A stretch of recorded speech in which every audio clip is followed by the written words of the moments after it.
So I'm just trying to understand more about ICD's collaborations and partnerships as well, and Okay. the sort of impact it's been having, the organization has. So can you tell me a little bit about how ICD builds partnerships to drive private sector growth and development across member countries? Sure. So ICD builds partnerships, first of all, in coordination with the IDB group. So by building partnerships with governments, we do that through what we call member country partnership strategies, and we also call them country engagement frameworks. So this is essentially an integrated group approach where, we build a partnership in concert with the member countries. But we also do that with financial institutions and other development organizations.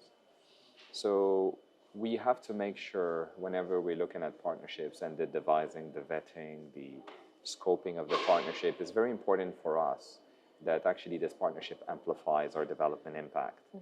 Ultimately, we need to be, achieving, a deeper impact through those partnerships to better serve our mandates. And the general alignment with the mandate is a prerequisite. But essentially, this is the general approach to building partnerships within ICD. Right, okay, thank you. My second question would be, can you maybe provide me with an instance or an example of a strategic partnership that has had a significant impact in the private development sector? Actually, I can think of many.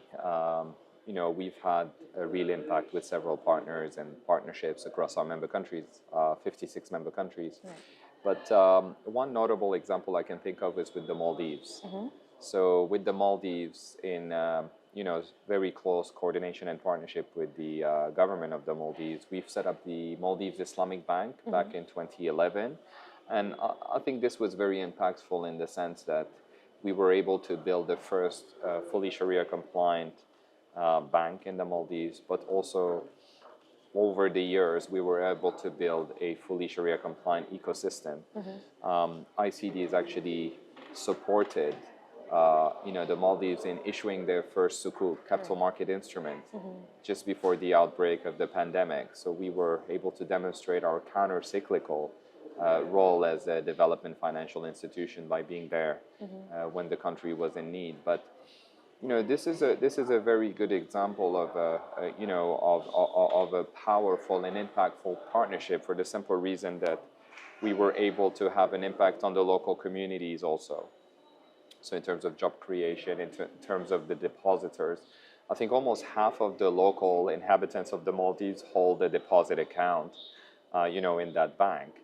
But more importantly, the bank went IPO in 2019. So if you think about that, there's a storyline. So it went IPO, and today we own a third of the bank, but there's about 20% of the free float available to the public and institutional investors. So this is a very good example, of an impactful partnership that we're very proud about at the ICD. Okay.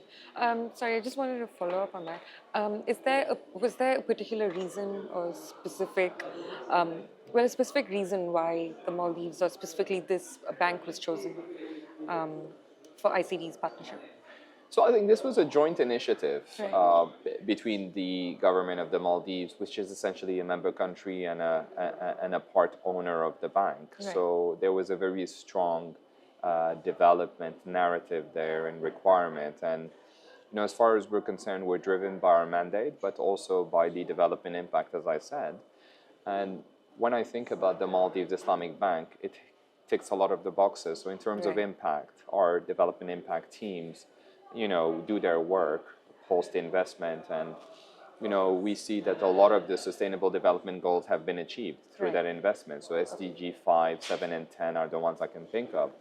And if you look at the gender parity of that bank, for instance, more than 52% of the employees of that bank are women. Okay. So this is a very very compelling development story there for us. Right, noted. Okay, thank you for that. Most welcome. Could you also tell me a little bit about what the key challenges are for ICD in forming partnerships, and how does the organization also overcome these challenges and ensure successful outcomes?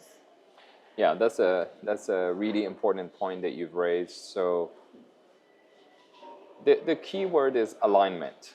Alignment and shared purpose. So it's very important to conduct a strategic mapping between, the ICD and the potential or prospective partner.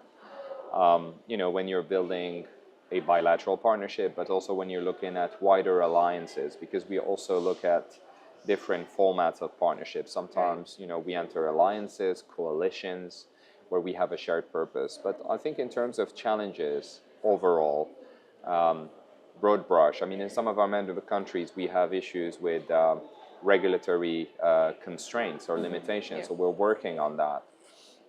But there's also institutional limited capability in some of the member countries, so this constrains, some of our aspirations in some of our member countries with other partners. But there's ways, there's mitigants to that. So, I mean, for us, it's always a case of making sure that we're very active in terms of due diligence, we're very active in terms of stakeholder engagement, and that also we are very precise in terms of risk mitigation and have custom approaches to those partnerships.